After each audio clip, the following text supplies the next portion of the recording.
Coming up, let's talk to Chris Taylor about analyzing the wealth of data coming from the Internet of Things. You're watching YBL TV. Take us through the Internet of Things and business, its uses in business.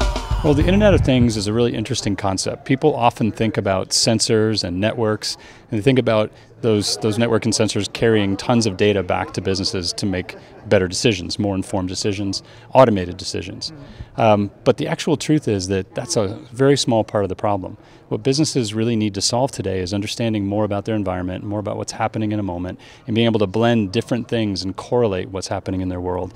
And that takes an enormous amount of business analysis. And I think that's one thing people really aren't ready for. Is the average consumer underestimating, perhaps, that need for analysis? Oh, they certainly are. And you'll see that when people talk about smart refrigerators and smart toasters, and you see those business models being discussed, but you don't see a lot of people rushing out to buy these things. I think it's because consumers, they hear the terms, but they don't fully accept how it benefits their lives. It just seems too simple at this point. The Nest thermometer was a clever one. It got some billboard attention, but in the end, it's not until we can actually create a home that provides Internet of Things data, where we can start to correlate multiple things. We can see the temperature inside our house versus outside and know whether or not the front door should be open for 2 minutes. It's those things. It's the ability to put together enough information that it can actually change the decisions we make about our lives, not simply is our milk fresh. And so how are businesses adapting to this need for analysis? Are they rising to the challenge? I think some are. I think if you talk to some of the world's biggest logistics companies, they'll tell you that they're doing enormous amounts of analysis to figure out where packages are located, for example, in any given moment. They can take more complex contracts when they can figure out how long things are taking to get through customs, or how long supplies are taking, or parts are taking to get to the manufacturing facility. But you have to understand, having the information only gives you a small piece of the picture. You have to be able to then either involve humans or make automated decisions so that information can actually spur commerce on a faster level, and that takes a lot of analysis. How long do you think it will take for businesses to really standardize this and really, internalize what you're saying?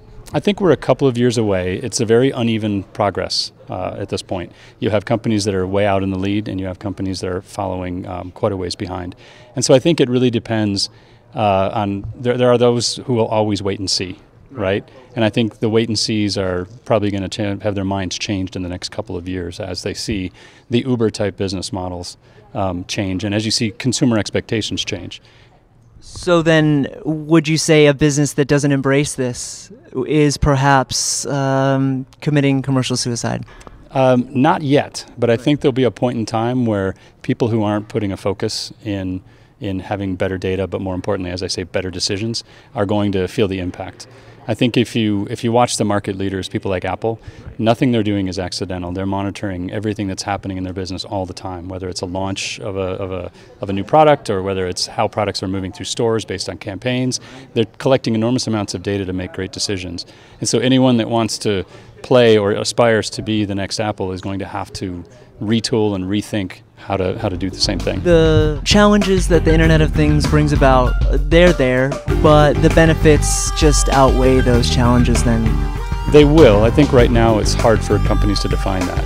And again, it comes back to analysis. If you can't figure out your business model and understand how that data changes things, you're going to be very reluctant to make the move. And so unless you dedicate the resources to do the analysis, you'll probably stay where you are.